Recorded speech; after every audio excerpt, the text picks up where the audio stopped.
Hello.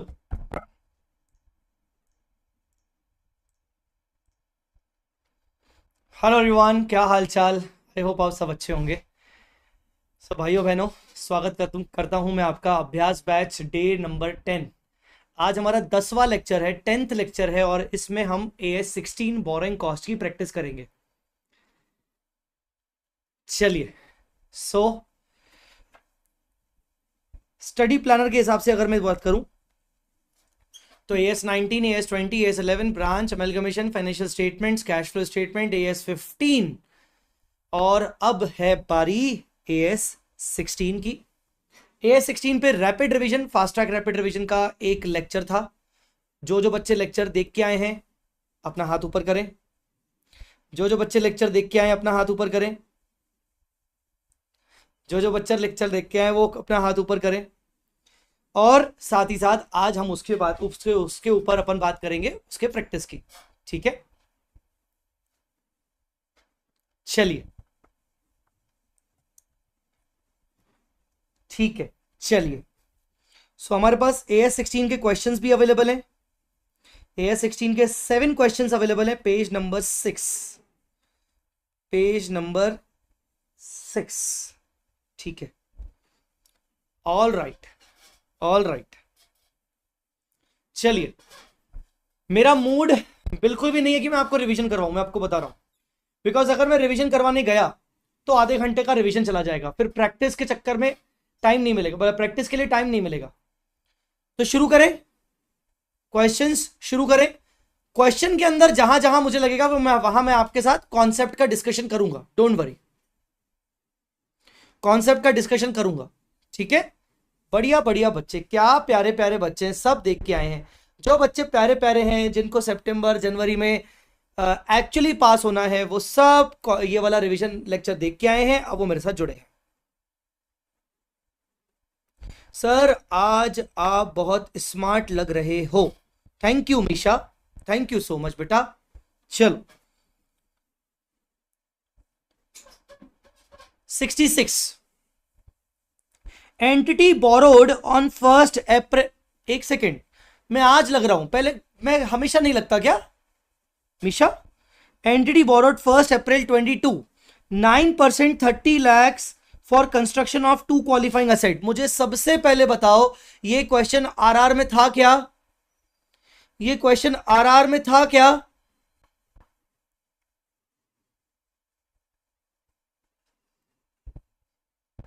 ये question RR में था क्या?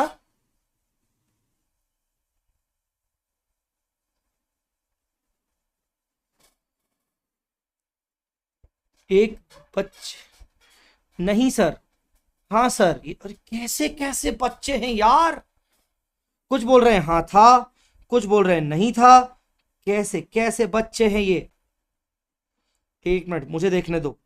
नलायकों, एक छोटी सी चीज पूछता हूं, वो भी खुद से नहीं बता पाते हो। Page number 16, QA1 QA2।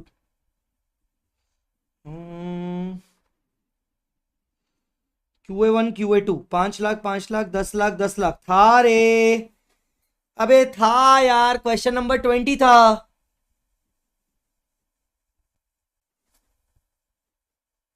था रे। सर डेली ही लगते हो आप, आज आपकी शर्ट बहुत प्यारी है। Thank you so much. था रे। ऑलरेडी हमने क्वेश्चन किया हुआ है ये वाला, आर आर में कवर किया हुआ है। Yes yes yes yes. हाँ ना? मतलब क्या आपका ये कहना है कि इस वाले वीडियो में नहीं था क्या? इस वाले वीडियो में नहीं था क्या? इस वाले वीडियो में था कि नहीं था? थोड़ा जल्दी रिप्लाई कर दो रे, मेरे को थोड़ा सेटिस्फेक्शन हो जाएगा। अगर किसी और वीडियो में था तो मैं फिर वो भी यहां पर लिंक डाल दूंगा। हाँ, इस वीडियो में था। ठीक है, चलो अगले क्वेश्चन पे चलते हैं। क्वेश्चन नंबर 67, ये बता दो। Question number 67। Question number 67। Question number 67 था रे। था रे।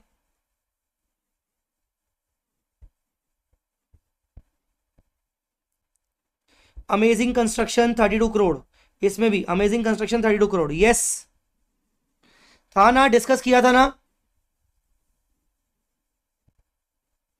Thank you Ankur, thank you so much. इस वीडियो में नहीं था, आपका सेकंड आरआर में था। Rahul can you please share that video जो आप बोल रहे हो, मुझे बाद में व्हाट्सएप पे शेयर कर देना। Rahul Agarwal. Divesh thank you so much. MCQ भी कर लेंगे, डोंट वरी। तो ये क्वेश्चन हो गया या मैं डिस्कस करूं? यार तुम लोग ना उसी में टाइम वेस्ट करवाते हो। हालांकि मैं तुम लोगों को बता दूं इस क्वेश्चन में क्या है। बेसिकली ये जो कंपनी है ना, ये कंपनी ने एक लोन ले रखा है 32 करोड़ का। उस लोन के ऊपर जो उसने यूटिलाइजेशन किया है वो बता रहा है। जैसे वो बता रहा है कि construction of sea link across 2 cities, 2 cities को जोड़ने के लिए एक उसने कंस्ट्रक्शन ब्रिज वगैरह टाइप का एक सी लिंक बनाया है 25 करोड़ रुपीस का। Work was held up totally for a month during the year due to high water level. High water level के चक्कर में काम 1 महीने बंद रहा। बेटा सस्पेंशन करेंगे कि नहीं? नहीं करेंगे, because it is very important. तो सस्पेंशन नहीं होगा। फिर ये तो आपका क्वालिफाइंग एसेट है। फिर उसका purchase of equipments, machine, working capital, ये तो definitely not a qualifying asset है। Purchase of vehicle not a qualifying asset है। Advance for tools and cranes not a qualifying asset है mostly. Purchase of technical know how not a qualifying asset है आपकी mostly. ठीक है ना। बस अब पॉइंट आता है कि सर इसका क्या करें? Purchase of equipments and machinery, इसका ये लोग ना कभी कुछ करते कभी कुछ करते, कभी इसको क्वालिफाइंग मानते कभी इसको क्वालिफाइंग नहीं मानते। देखो अगर आपने इक्विपमेंट एंड मशीन ये कंस्ट्रक्शन के लिए अप्लाई किया, परचेज किया है, तो डेफिनेटली ये भी आपका क्वालिफाइंग असेट होगा। बट आपने इसको सेपरेटली परचेज किया है, सेपरेटली कहीं और यूज करोगे and that is ready to use, तो फिर आपका क्वालिफाइंग असेट नहीं होगा। तो ये डिपेंड करता है कि इंस्टीट्यूट उसको कैसे ट्रीट कर रहा है। तो आप इसके दोनों आंसर लिख सकते हो। देखते हैं पहले अपन ने इंस्टीट्यूट ने क्या माना है। देखो जी, इंस्टीट्यूट ने नो माना है और यहां पर इंस्टीट्यूट क्या बोल रहा है? Additional asset is use for the same restoration hence qualifying asset. assumption treatment of interest by amazing can be shown as, वो तो ठीक है। borrowing costs that are rightly attributable to acquisition, construction, production of qualifying should be capitalized. Other borrowing costs should be recognized. कुछ खास इस पे उन्होंने बात नहीं की है, बट कभी कभार व्हाट दे डू, वो purchase of equipments and machine को भी क्वालिफाइंग बोल सकते हो। तो आप उसमें बोल सकते हो कि if purchase of equipments and machine is a part of construction then it can be considered as qualifying asset. It can be considered as qualifying asset. तो 25 और 3 मतलब 28 करोड़ के प्रपोर्शन में कैपिटलाइज होगा 80 लाख का इंटरेस्ट। ठीक है। बट अगर इसको क्वालिफाइंग असेट नहीं मान रहे हैं तो सिर्फ 25 करोड़ के प्रपोर्शन में होगा। तो आप दोनों आंसर अगर लिख के आओ तो वो ज्यादा बेटर है, आप सेफ हो जाओगे। ठीक है, बोलो बेटा क्लियर हुआ कि नहीं? बोलो बेटा मेरी बात समझ में आएगी नहीं? अब अगर आप करते हो तो 80 लाख का जो इंटरेस्ट है उसको आप क्या करोगे? तो 80 लाख के इंटरेस्ट को, ये 80 लाख का इंटरेस्ट कितने लोन के ऊपर है? 80 लाख का इंटरेस्ट 32 करोड़ के ऊपर है। तो 32 मल्टीप्लाई, अगर आप सिर्फ इसी को क्वालिफाई मानते हो 25 करोड़ को, तो मल्टीप्लाई कर दो 25। तो 80 डिवाइड बाय 32 इंटू 25, तो ये हो गया 62,50,000। तो 62,50,000 आपका कैपिटलाइज हो जाएगा, ये देखिए, और बाकी का आपका पीएनएल में जाएगा। बट अगर आप बोलते हो कि नहीं ये जो है मैं इसको भी क्वालिफाइंग असेट मानूंगा, तो आप क्या करोगे? 80 डिवाइड बाय 32 इंटू 28 करोड़ के बराबर का अमाउंट आपने क्वालिफाइंग में लगाया। तो 80 डिवाइड बाय 32 इंटू 28, तो ये 70 लाख हो जाएगा। फिर 70 लाख हो जाएगा। कुछ आया समझ में? 70 लाख कैपिटलाइज होगा, बाकी कैपिटलाइज नहीं होगा। नॉर्मल प्रोविजन क्या लिखोगे? As per AS 16 borrowing cost, borrowing cost in relation to the acquisition, construction, production of qualifying asset shall be capitalized to the cost of qualifying asset. Other borrowing cost shall be transferred to P&L. ठीक है, बोलो बेटा clear? Sir हम दोनों alternate लिख के आए, दोनों पूरा सॉल्व करके आए? नहीं, आप एक प्रॉपर सॉल्व करके आओ बिना क्वालिफाइंग एसेट मान के, और एक नीचे आप लिखो alternate answer. This plant and machinery if it is related to the construction can also be treated as qualifying asset, hence the interest that would be capitalized is as under। तो वो calculation दिखा के आ जाना। ठीक है, चलिए उसके बाद मुझे बताइए नेक्स्ट क्वेश्चन नंबर 68 पारस लिमिटेड। क्वेश्चन नंबर 68 पारस लिमिटेड का क्वेश्चन हमने किया है कि नहीं किया है? Let me check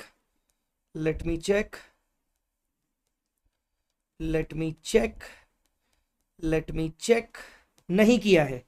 I think हमने ये क्वेश्चन नहीं किया है, तो चलो शुरू हो जाते हैं। Question number 68, question number 68। Rahul Agarwal इतना बड़ा बड़ा नो बोलता है।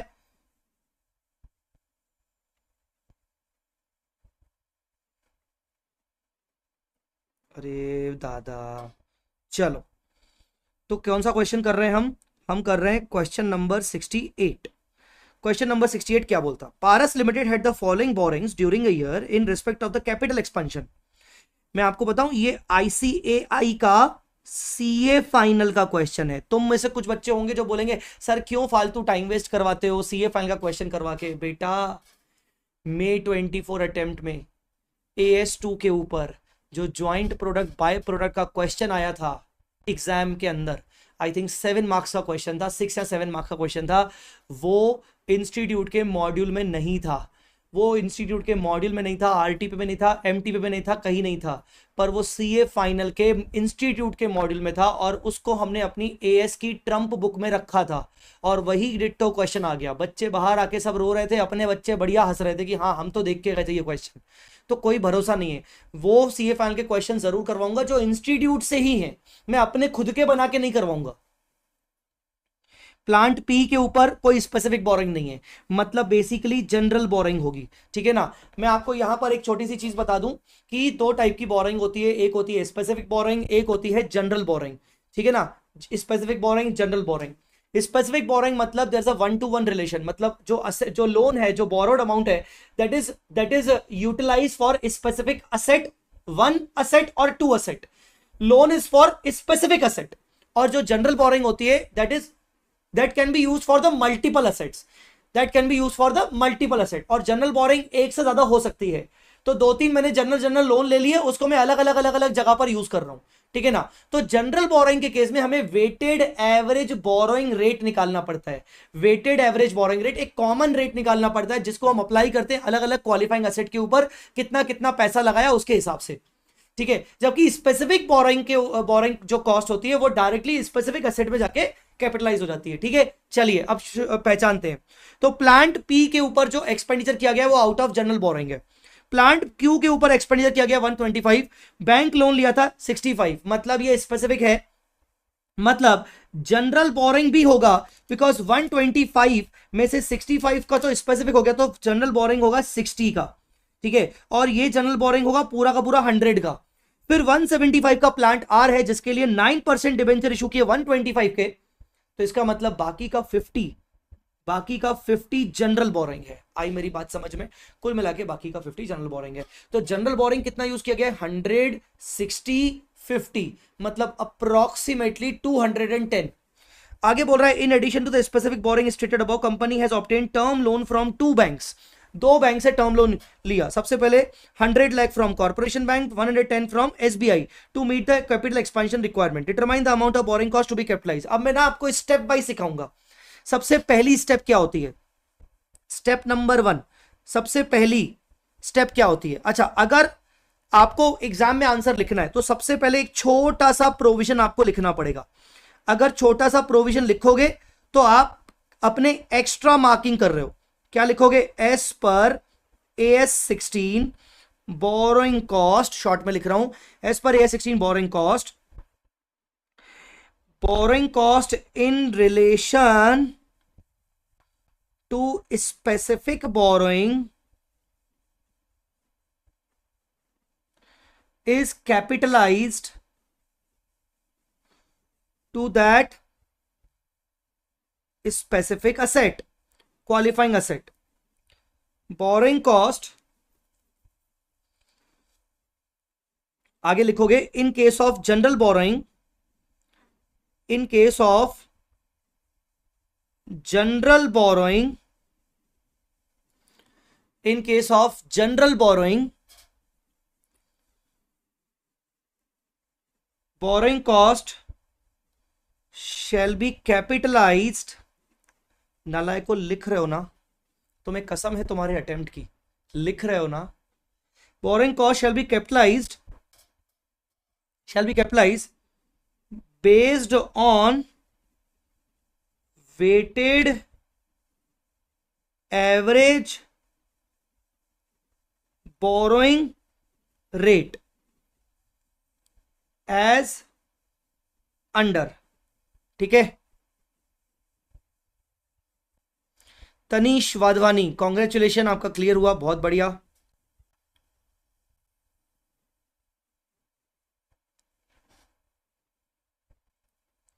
ठीक है, एज अंडर कैसे कैपिटलाइज करोगे? Expenditure on qualifying asset multiply by weighted average borrowing rate multiply by time factor. Time factor मतलब डे वाइज या मंथ वाइज, अगर डेट दी हुई है तो। इस तरीके से बोरोइंग कॉस्ट कैपिटलाइज्ड होता है, बोरोइंग कॉस्ट कैपिटलाइज्ड होता है। ठीक है, चलिए ये हो गया आपका प्रोविजन। अब हम करेंगे step number 1। Step number 1, Likesh रुचंदानी, बिल्कुल आपके 63 मार्क्स आए थे, आपने मुझे बताया था। Once again congratulation Likesh. Likesh तुम मुझे मैसेज करो व्हाट्सएप पे, मुझे तुमसे बात करनी है। चलो step number 1, step number 1, calculation of weighted average borrowing rate. Calculation of weighted average borrowing rate किसके ऊपर निकलता है? On general borrowings, on general borrowings. ठीक है, कैसे निकालेंगे वेटेड एवरेज बोरोइंग रेट? तो जो भी जनरल बोरोइंग होती है, यहां पर आ जाएगा पर्टिकुलर्स, यहां आ जाएगा लोन अमाउंट, यहां आ जाएगा बोरोइंग कॉस्ट, यहां आ जाएगा वर्किंग। ठीक है, पर्टिकुलर्स, पहला कौन सा? पहला कौन सा लोन है? Corporation bank, 10% corporation bank, 10% corporation bank. कितना लोन है? कितना लोन है? 100 rupees in lakhs, 100। Borrowing cost कितना होगा? कोई डेट दिया हुआ है क्या, कब लिया लोन? कोई नहीं, तो सीधा सीधा आ जाएगा आपका 10। ठीक है, फिर उसके बाद और कौन सा है?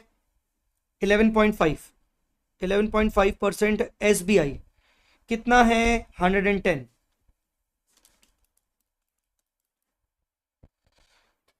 110 इंटू 11.5%, 12.65। टोटल कितना हो गया? 22.65, 22.65। अब वर्किंग क्या करेंगे?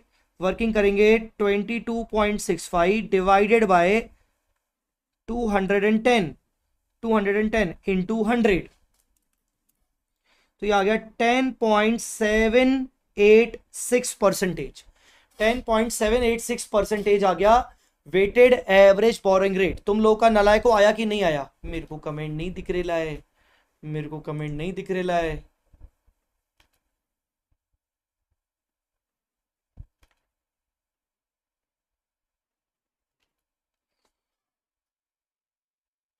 तुम्हारा आया क्या? ये हो गई weighted average borrowing rate, step number 1।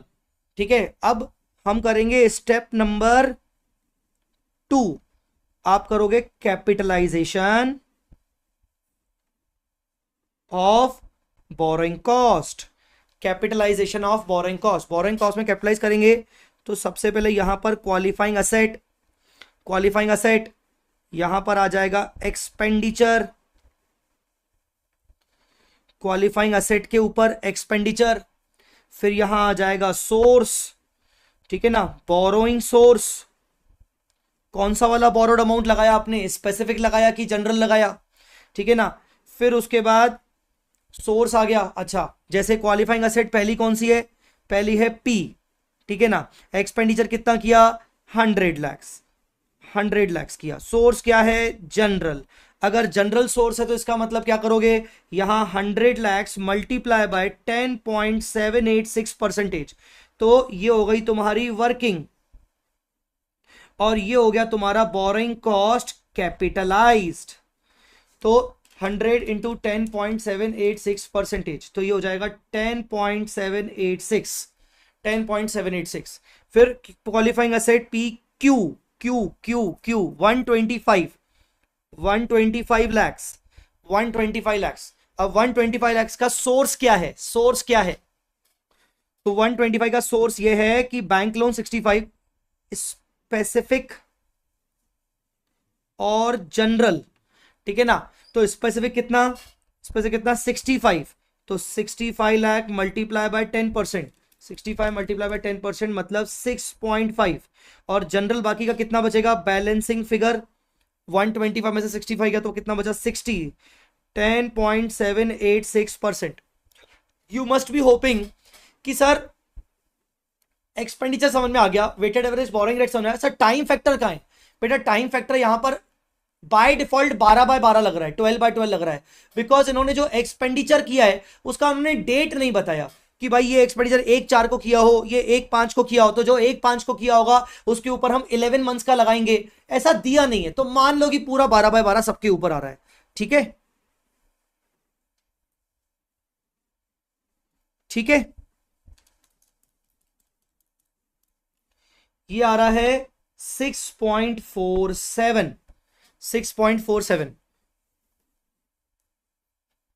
ठीक है। फिर पी क्यू आर, आर में कितना पैसा लगाया, आर में पैसा लगाया 175 लैक्स। इसके बाद उसके अंदर स्पेसिफिक का क्या लिया, इसके अंदर स्पेसिफिक का क्या लिया, बोलो बोलो बेटा, बोलो बोलो, स्पेसिफिक का क्या लिया तुमने 125, 125। और जनरल का क्या लिया तुमने 50।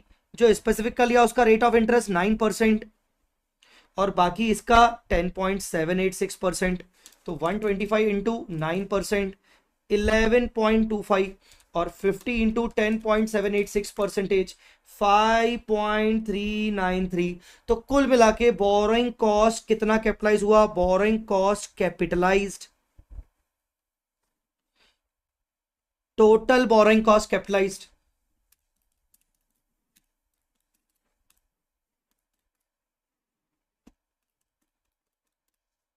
कितना आया 40.4, 10.786 प्लस 6.5, 6.47, 11.25, 5.393, हाँ 40.4, 40.4, 40.4 लैक्स आपका बोरिंग कॉस्ट कैपिटलाइज हो गया। पूछ क्या रहा है, amount of borrowing cost to be capitalise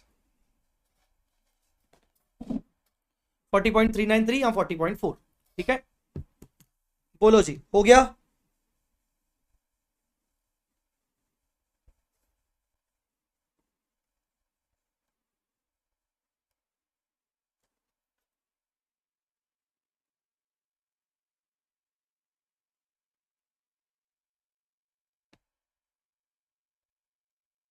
एक सेकेंड ना,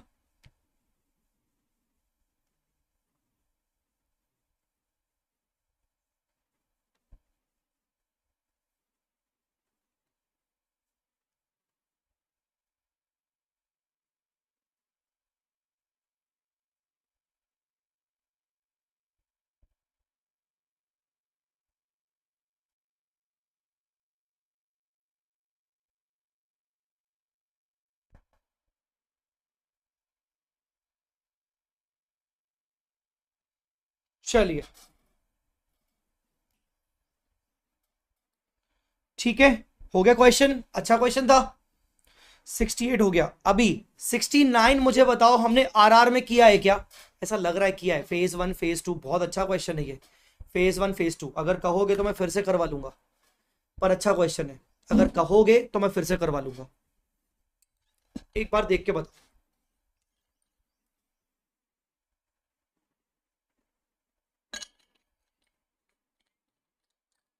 एक बार देख के बताओ। डन किया है राहुल अग्रवाल जी sir.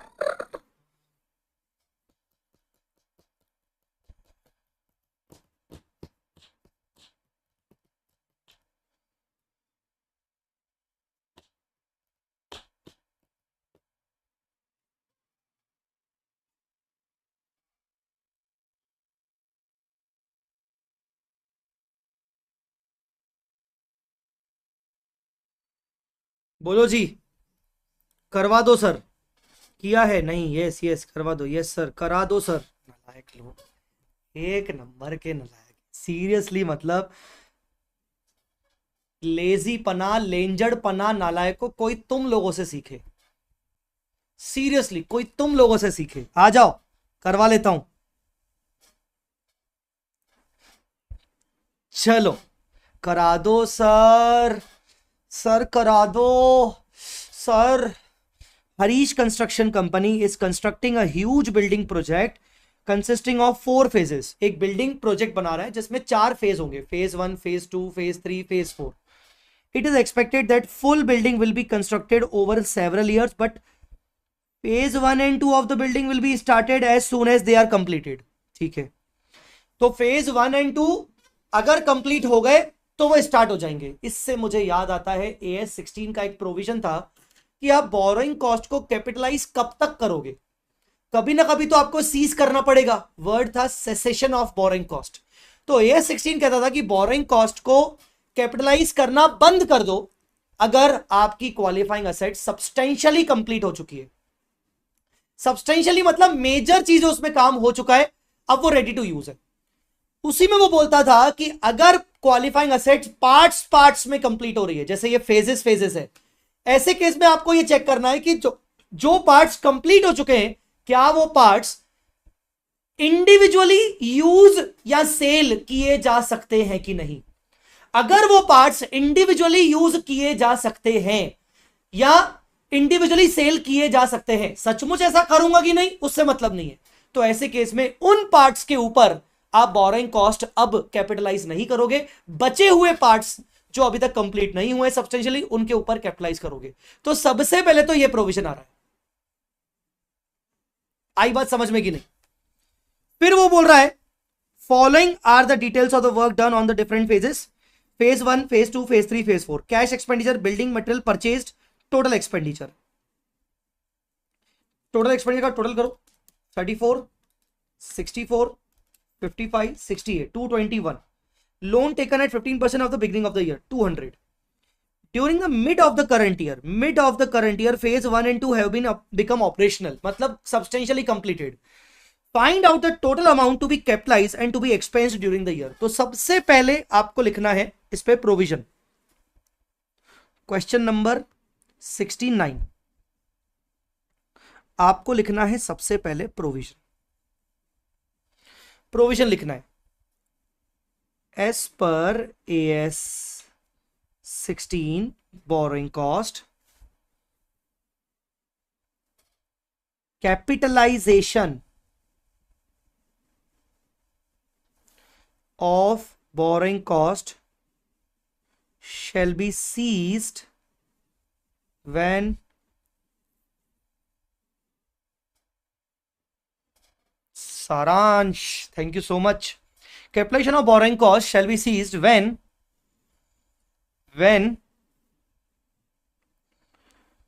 substantially all activities in relation to acquisition or construction और production of qualifying asset are completed. ये हो गया पहला प्रोविजन कि भाई अगर substantial all activities are completed है in relation to acquisition, construction, production of qualifying asset, तो आप बोरोइंग कॉस्ट को कैपिटलाइज करना बंद कर दो। ठीक है। cessation of capitalization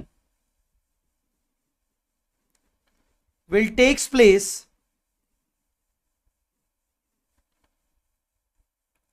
in parts. Cessation will takes place in parts when qualifying asset is completed, qualifying asset is completed in parts, qualifying asset is completed in parts and such completed parts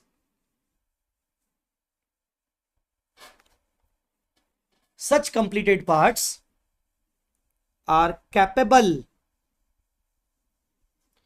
of being used or sold individually. ये हो गया आपका provision. इस question में phase 1 phase 2 mid of the year में complete हो रहा है, तो कैपिटलाइजेशन फेज 1 और 2 पे सिर्फ मिड तक होगा. Facts and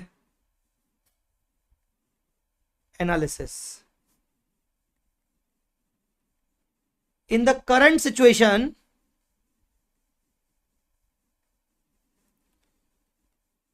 phase 1 and 2 are becoming operational. जो उसने वर्ड यूज किया, मैं कोशिश कर रहा हूं कि वही करूं. Are becoming operational during mid of the year. Mid of the year में ऑपरेशनल हो रहा है. मिड ऑफ द ईयर में ऑपरेशनल हो रहा है. समझे नलायक? During mid of the year में ऑपरेशनल हो रहा है. Hence borrowing cost shall be capitalised till first half only. For other two phases, borrowing cost shall be capitalized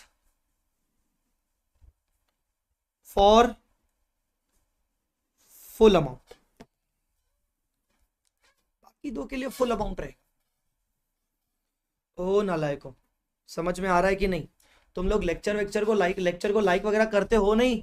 हाँ, बस आ जाते हो मुंह उठा के. लेक्चर को लाइक किया करो रे,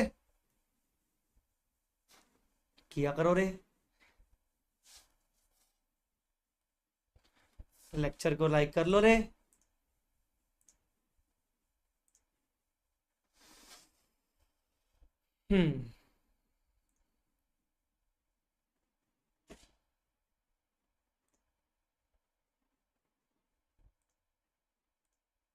एक सेकंड ना.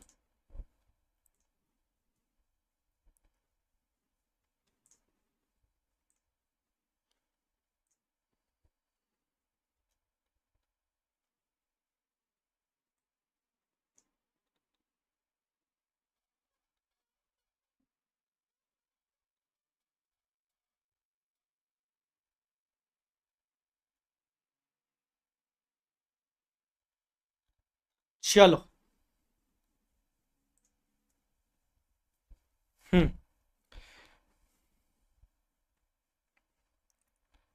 Detailed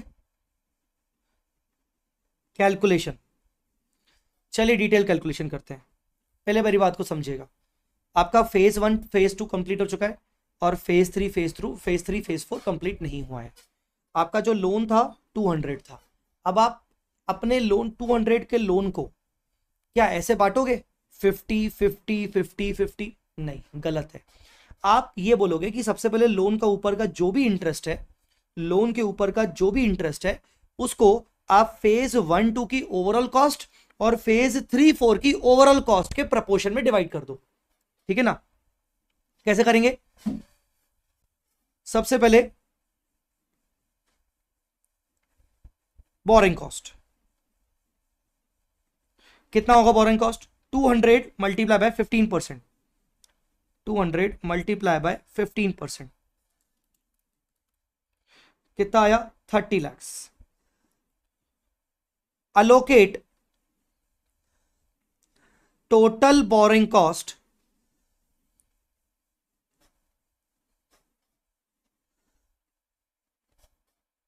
into 2 parts, phase 1 and 2 and phase 3 and 4 in the ratio of their respective expenditure, उनके रिस्पेक्टिव एक्सपेंडिचर के रेशियो में। ठीक है, कैसे कैसे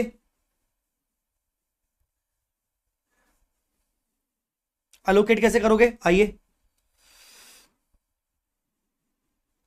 फेज 1 कितना है 34, फेज 2 कितना है 64, टोटल करो 34 64 98, फेज 3 55, फेज 4 68, 123। ठीक है, सो बोरिंग कॉस्ट कैसे एलोकेट करोगे, कितना आया 30 multiply by 98 divided by 98 plus 123,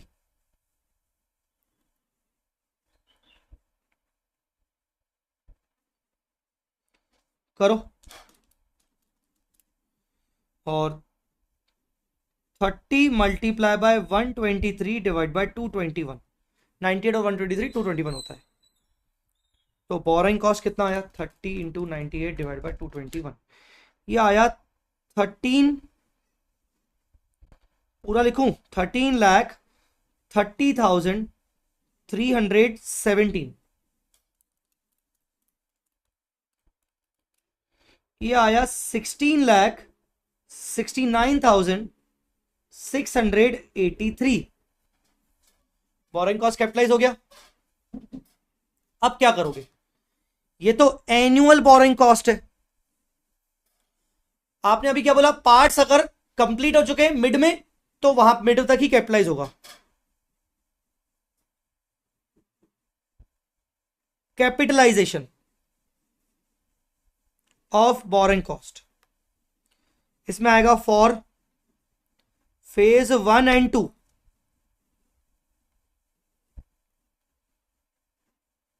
first 6 months 1333,317 divide by 2,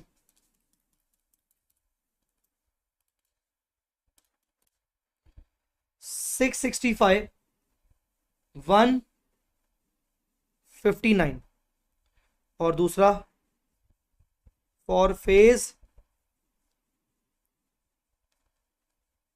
3 and 4 full year 1669 683।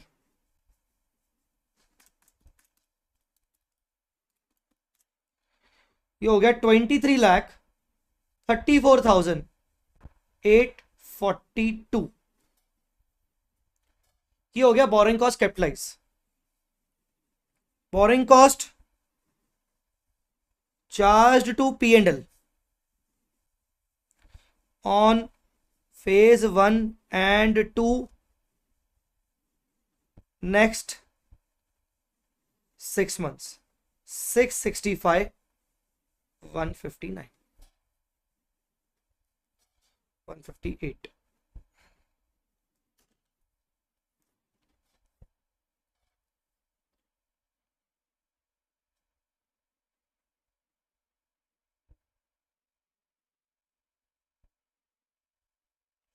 Thank you Shivam, thank you so much.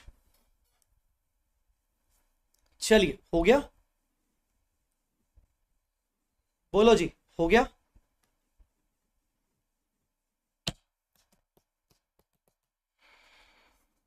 Sir rupees in lakhs में क्वेश्चन सॉल्व करके आए कि रुपीज इन फुल अमाउंट में?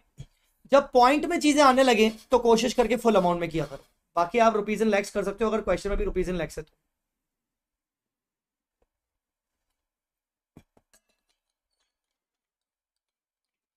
चलो बच्चों ने बोला करवा दो सर, करवा दिया। अभी बोलो नेक्स्ट।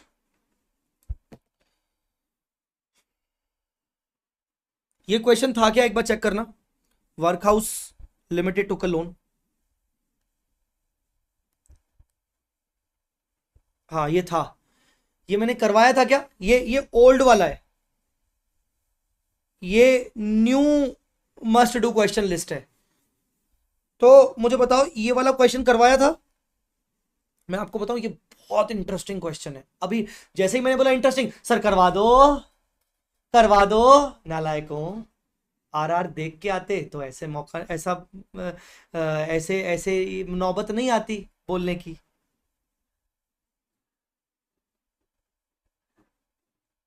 नहीं हाँ मतलब क्या समझूं? नहीं मतलब करवा दो, हाँ मतलब नहीं करवाओ, क्या समझूं?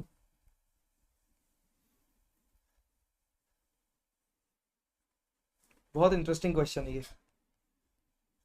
ओल्ड है ना ये, न्यू।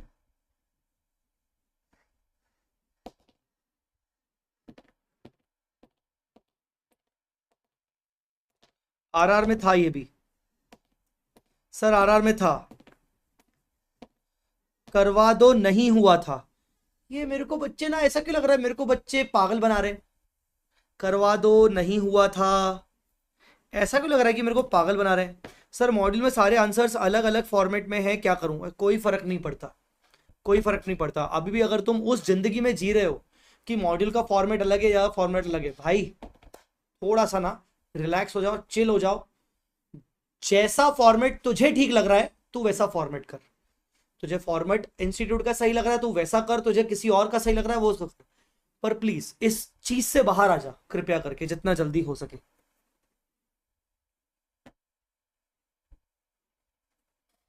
आरआर का 16 का लेक्चर अपलोड नहीं हुआ क्या? मतलब मैं समझा नहीं। आपके सेकंड आरआर में था यार राहुल, मेरे को सेकंड आरआर लेक्चर भेजो ना यार, मेरे को समझ नहीं आ रहा ये सेकंड आरआर क्या होता है। मैं मतलब, आप ये कहना चाह रहे हो क्या कि दो वीडियोस थे? आप ये कहना चाह रहे हो क्या कि AS16 के दो वीडियोस थे? Do you mean that? आप ये कहना चाह रहे हो कि दो वीडियोस थे? Do you mean that? Shit, मतलब मैंने यहां पर एक ही वीडियो डाला है। ओ शिट, देख लेता हूं, किसी ने मुझे व्हाट्सएप किया है शायद।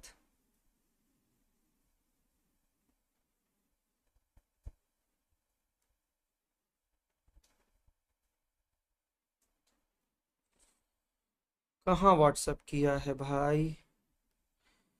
अच्छा, ओके, एक सेकंड रुक जाओ।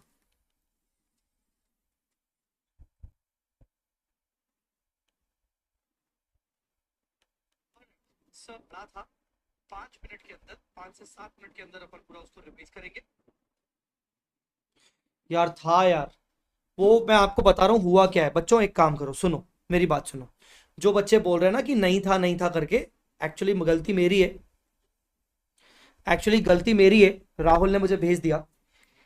एक्चुअली मेरी गलती ये है कि AS16 के मैंने दो लेक्चर्स लिए थे, ये पार्ट 1 है और एक पार्ट 2 भी था। अब होगा क्या, मैं इसको रिप्लेस कर दूंगा, मेरी गलती है। मैंने सेकंड लेक्चर भी लिया हुआ है जिसमें मैंने शायद ये क्वेश्चन करवाया हुआ है। Rahul please confirm me. हाँ प्रिया भी कह रही है यस। ठीक है, ठीक है, प्रिया भी कह रही है यस। तो सेकंड वाले पार्ट में ये था, इवन ये वाला क्वेश्चन भी सॉल्व करवाया है, पर जिस तरीके से मैंने अभी लिखवा के करवाया है वो ज्यादा बेटर है। तो ये वाला भी था बेटा, आरआर में है, आरआर में है। आरआर के second video, second video AS16 के सेकंड वीडियो में मैं प्लेलिस्ट शेयर कर दूंगा। ये जो है इसको भी मैं रिवाइज करके जो ड्राइव है अपनी उसमें अपलोड कर दूंगा। Sorry, really sorry. ये है, ये है। राहुल झूठ बोल रहा है, मैंने चेक कर लिया भाई, मैंने चेक कर लिया है। नालायक आदमी राहुल झूठ बोल रहा है, बस ये चाहता है कि मैं करवा लूं। ये है, मैंने चेक कर लिया। ठीक है, चलो अभी नेक्स्ट क्वेश्चन पे आए। Question number 71, question number 71। An enterprise has constructed complex piece, ये चेक कर लेते हैं। ABC, फिर हरीश और ये नहीं है। ये नहीं है, ये क्वेश्चन करना है अपने को। क्वेश्चन नंबर 71 है, 71 अपने को करना है। Enterprise has constructed a complex piece of equipment, मतलब qualifying asset, that is to be installed on the production line of the manufacturing plant. Equipment has been constructed over a period of 15 months, ठीक है, वैसे तो qualifying बोल दिया, तो 15 बोलो ना बोलो हमें मतलब नहीं है। However on installation certain calibrations are required to achieve the desired level of production before it is finally commissioned, मतलब इसको फाइनली यूज करने से पहले कुछ अभी और चीजें करना बाकी है। Certain calibrations are required to achieve the desired level of production. Equipment है, इक्विपमेंट से क्या मिलेगा? प्रोडक्शन, गुड्स बना के देगा। तो जो हमें गुड्स का डिजायर्ड लेवल चाहिए कि हाँ यार मुझे दिन भर में कम से कम 500 गुड्स का प्रोडक्शन चाहिए, 500 कैपेसिटी चाहिए, वो डालने के लिए अभी उसमें कुछ चेंजेस करना बाकी है। चेंजेस मतलब कुछ काम करना बाकी है। This process is expected to take approximately 2 months during which test run will be made. Should the borrowing cost attributable to borrowing pertaining to 2 months test run period be capitalized।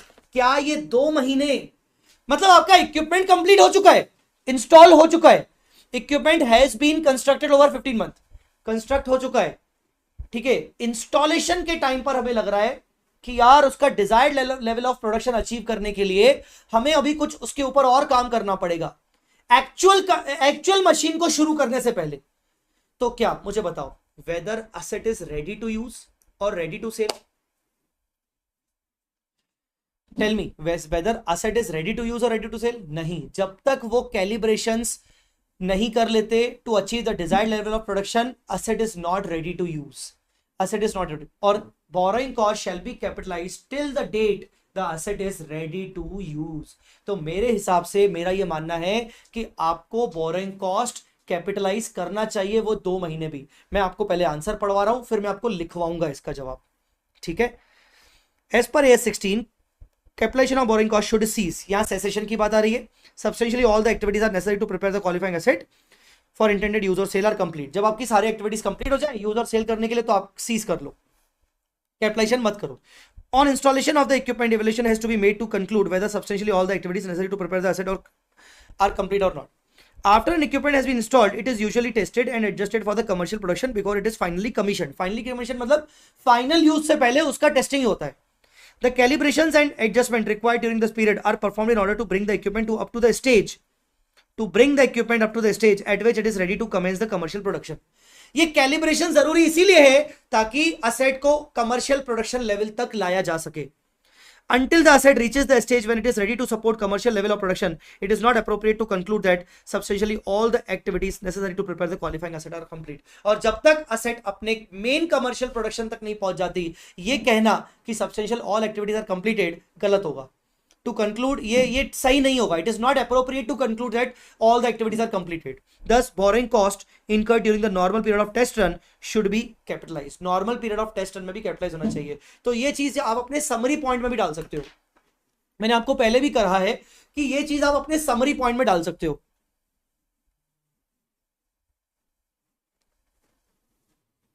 ठीक है ना। Summary में डाल सकते हो ये वाला point. क्या समरी में डाल सकते हो कि आप इसको अपनी भाषा में डाल देना, मैं जैसा बोल रहा हूं वैसा डाल देना कि अगर क्वालिफाइंग असेट इंस्टॉल हो चुकी है but still there is pending test run, and जब तक वो टेस्ट रन कंप्लीट नहीं हो जाता तब तक आपका असेट कमर्शियल प्रोडक्शन पे नहीं आ पाएगा, कमर्शियल प्रोडक्शन स्टार्ट नहीं हो पाएगा। तो जब तक कमर्शियल प्रोडक्शन स्टार्ट नहीं हो पाएगा, ये नहीं कह सकते कि substantial all activities are completed.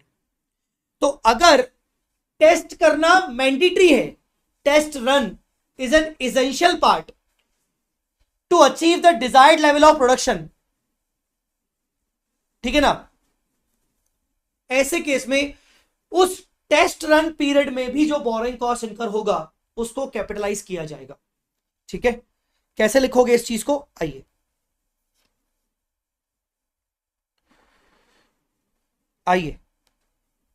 Question number 71, question number 71।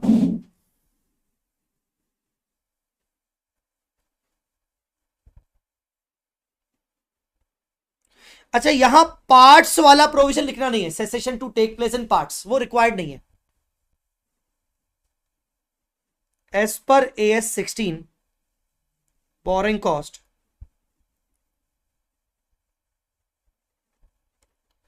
capitalization of borrowing cost shall ceased when substantially all activities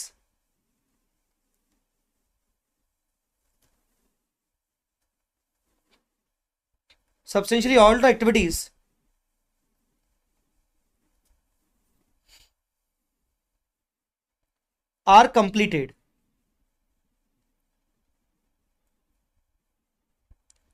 And qualifying asset is available for use or sale. ठीक है ना, ये हो गया प्रोविजन. फैक्ट्स. इक्विपमेंट क्या बोल रहा है? Construction. Equipment construction is already over. आपके इक्विपमेंट का कंस्ट्रक्शन ऑलरेडी ओवर हो चुका है. However, while installing it is found that certain, वो पूरा लाइन वैसा का वैसा छाप दो. क्या certain कहां लिखा था? certain calibrations are required to achieve the desired level of production before it finally commissioned. पूरा लाइन छाप दो. however certain calibrations are required, कहां गया? required to achieve a desired level of production, to achieve a desired level of production before it is finally commissioned. Before it is finally commissioned.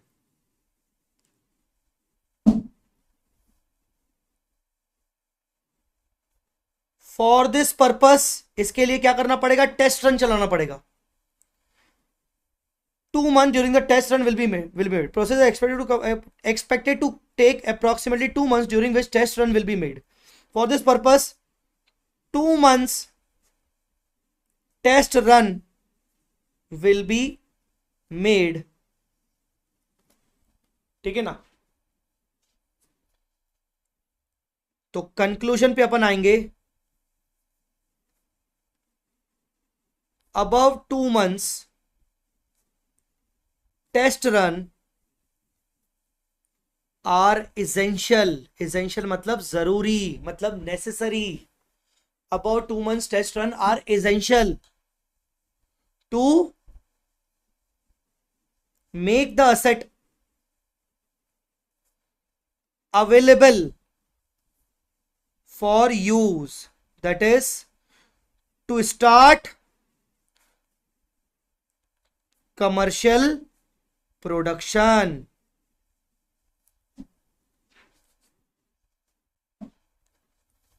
To start commercial production. Hence, borrowing cost for such 2 months test run period shall be capitalized. Borrowing cost 2 month period के लिए capitalise की जाएगी.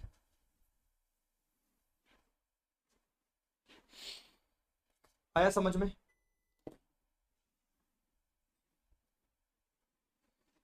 आया क्या? Second question कौन सा पूछ रहा है? Should capitalisation of borrowing cost be continued when qualifying asset has been constructed but the marketing activities to sell the asset are still in progress. नहीं, marketing activities to sell the asset are not the essential part. जैसे मैंने यहां लिखा था कि 2 months test run is essential to make the asset available for use, but marketing activities to sell the asset is not essential to sell the asset. बिना marketing activity के भी cell हो सकता है, ठीक है ना. तो marketing activity is not essential part. तो मार्केटिंग एक्टिविटी अभी हुई नहीं है, आप क्वालिफाइंग एसेट को कैपिटलाइज नहीं करोगे, मार्केटिंग एक्टिविटी से कोई मतलब नहीं है, ठीक है.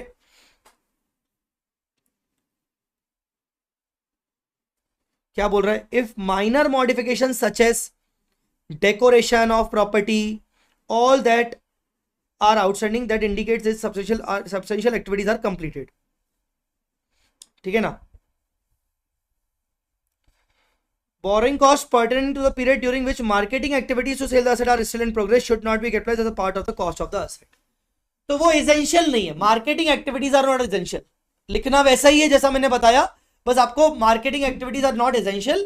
and ये minor modification वाला point भी important है कि अगर minor modifications बचे हैं जैसे डेकोरेशन वगैरह, ठीक है ना, यूजर के स्पेसिफिकेशन के अकॉर्डिंग कुछ करना, तो ये इंडिकेट करता है कि सब्सटेंशियल एक्टिविटीज हो चुकी है, ठीक है.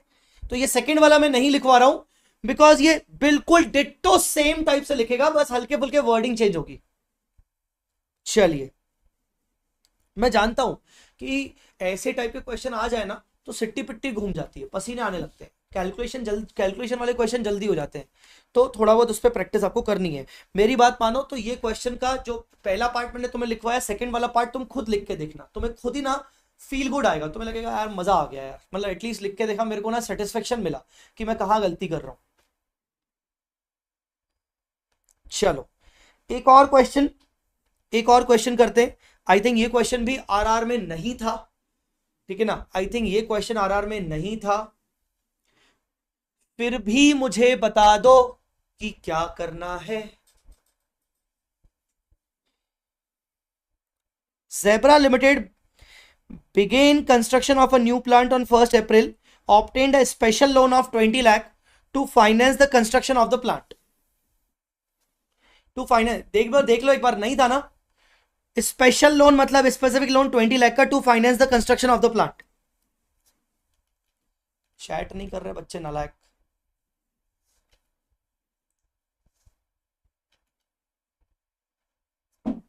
चैट नहीं कर रहे नालायक लोग.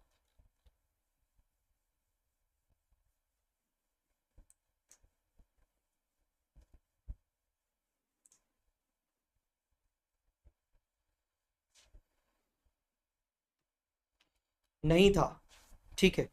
तो स्पेशल लोन लिया 20 लाख का to finance the construction. The rate of the loan was 10%. Expenditure was that was incurred on the construction was 1st April, 1st August, 1st January.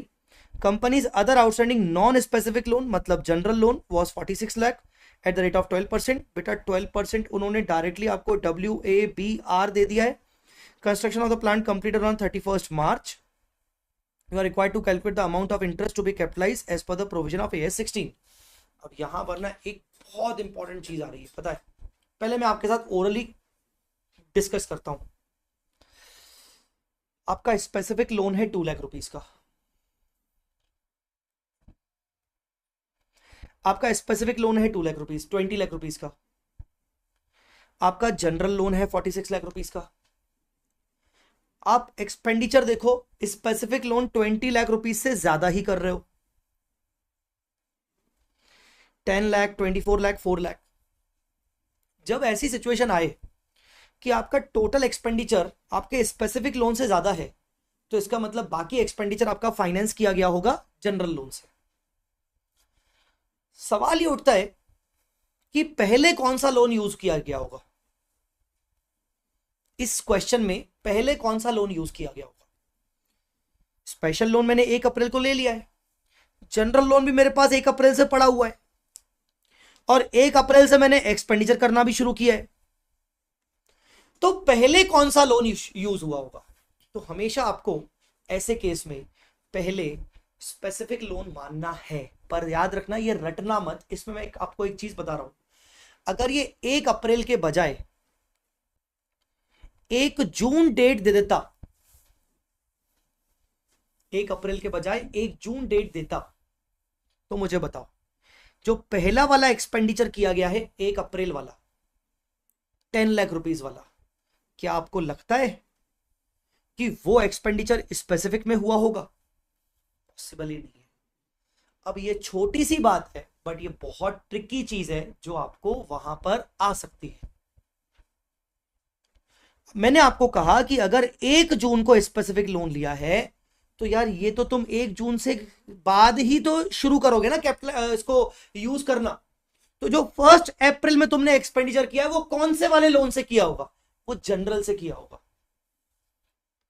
पर यहां ऐसा क्योंकि कुछ नहीं है, लोन 1 अप्रैल को ही लिया है, स्पेसिफिक एक्सपेंडिचर भी 1 अप्रैल को है, जनरल भी आपका 1 अप्रैल से है, तो फिर ऐसे केस में आप पहले स्पेसिफिक लगाओगे। ये तो हो गई पहली बात। अब आते हैं सेकंड बात पर जो ज्यादा और इंपॉर्टेंट है। कितने का लोन है? 20। अब जब तक मैं 20 लाख का लोन यूटिलाइज नहीं कर लेता तब तक मैं जनरल लोन यूज नहीं करूंगा।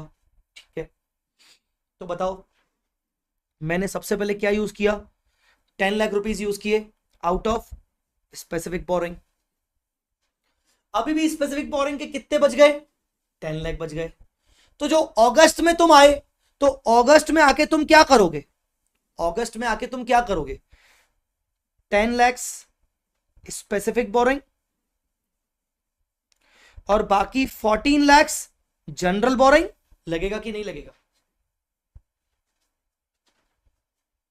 ये भी ठीक है। मुद्दे वाली बात ये नहीं है कि ये समझाना था मुझे, मुद्दे वाली बात ये है, अच्छा ये भी तुम्हारा जनरल बोरिंग। मुद्दे वाली बात ये है कि स्पेसिफिक लोन का जो इंटरेस्ट है वो 10% है और वो किस दिन से कैपिटलाइजेशन होना स्टार्ट हो रहा है? अप्रैल से। अब भले तुम एक्सपेंडिचर पार्ट्स में करो, कोई फर्क नहीं पड़ता, तुम पूरा स्पेसिफिक लोन 1 अप्रैल से ही कैपिटलाइज करोगे। सर क्या बोले? मैं तुम्हें बताता हूं क्या मैं तुम्हें समझाना चाह रहा हूं कि तुम्हें पहले तो यह समझ में आ गया होगा कि 10 लाख का स्पेसिफिक मैंने 1 अप्रैल को यूज किया और बाकी 10 लाख स्पेसिफिक मैंने 1 अगस्त को यूज किया। तो तुम्हारे मन में क्या आ रहा होगा? एज अ नॉर्मली क्या आ रहा होगा कि 10 लाख 1 अप्रैल तो 10% 12/12, फिर 1 अगस्त ये भी 10 लाख 10% और 8/12। तुम्हारे मन में ये आ रहा होगा, तुम्हारे मन में ये आ रहा होगा। मैं बोल रहा हूं ये गलत है। क्या गलत है? स्पेसिफिक के अंदर हमेशा आपको यह मानना है कि पहला खर्चा जिस दिन से हुआ सारे एक्सपेंडिचर पे उसी दिन से टाइम वेट लगेगा। पहला खर्चा किस दिन हुआ? 1 अप्रैल। अब सारे के ऊपर आपका 12/12 लगेगा। मैं जनरल लोन की बात नहीं कर रहा हूं, मैं स्पेसिफिक की बात कर रहा हूं। Irrespective of the parts expenditure, subsequent expenditure, the borrowing cost on the specific borrowing shall be capitalized from the day fully capitalized from the date of first expenditure। अगर फर्स्ट एक्सपेंडिचर यहां से होता तो मैं यह करता 11/12, इसको भी करता 11/12, पहला एक्सपेंडिचर जहां से। अच्छा एक्सपेंडिचर खत्म कब हुआ है? 31 मार्च को। अगर खत्म यहां पर 28 फरवरी को होता तो मैं क्या करता? अब बताओ, शुरू हुआ है 1 मई से और खत्म हुआ है फरवरी में, तो ये 10 महीने होते हैं। तो मैं करता 10/12, मैं करता 10/12 क्योंकि स्टार्ट भी मई से किया है और खत्म हो गया आपका कंस्ट्रक्शन फरवरी में, तो 10 मंथ्स का कैपिटलाइज होता। आई मेरी बात समझ में?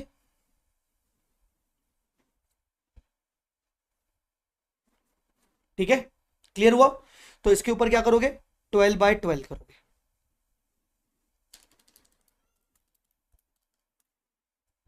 ये 1 लाख, ये भी आपका 1 लाख, मतलब 2 लाख का बोरिंग कॉस्ट आपका कैपिटलाइज हो गया। अब बचा आपका जनरल। चलो अब जनरल की बात करते हैं। जनरल का क्या? 14 और 4,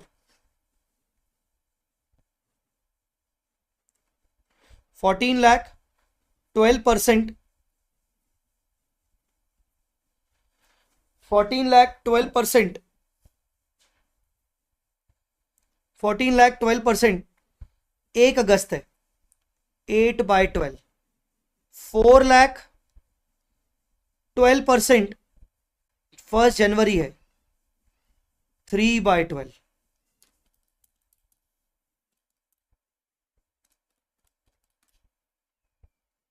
1,12,000,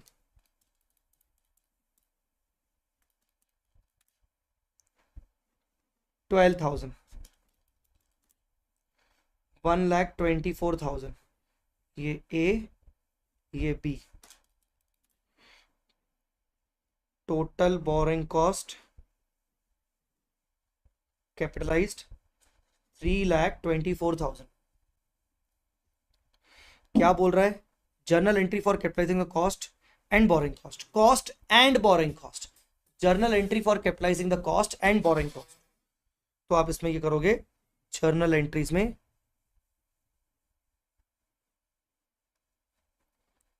तो सबसे पहले capitalising the cost, capitalising the cost, क्या नाम है एसेट का? New plant, plant account debit to bank, plant account debit to bank, घणो घणो घणो 10, 24, 4, 28, 38।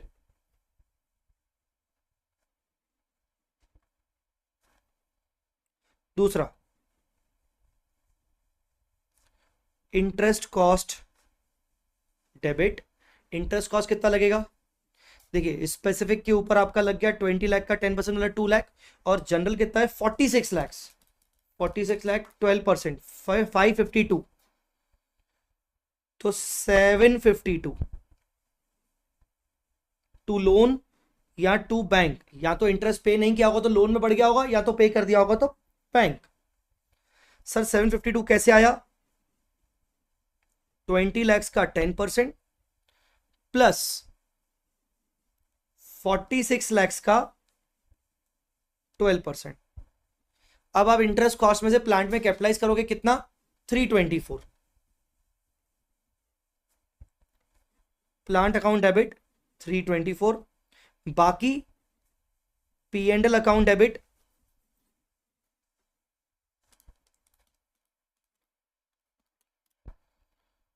428, 428 टू इंटरेस्ट कॉस्ट 752, 324, 428। ठीक है, चलो जी, एंट्री इसने पूरी नहीं की है, या एंट्री इसने अजीब तरीके से की है, इसकी एंट्री थोड़ी सही नहीं है। मतलब वो क्या है कि 4124 कैसे आया इसका?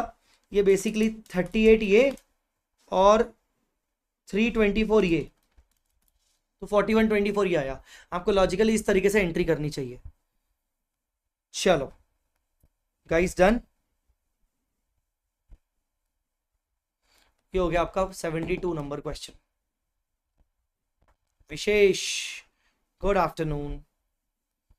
इसी के साथ हमारा AS16 भी हो गया खत्म।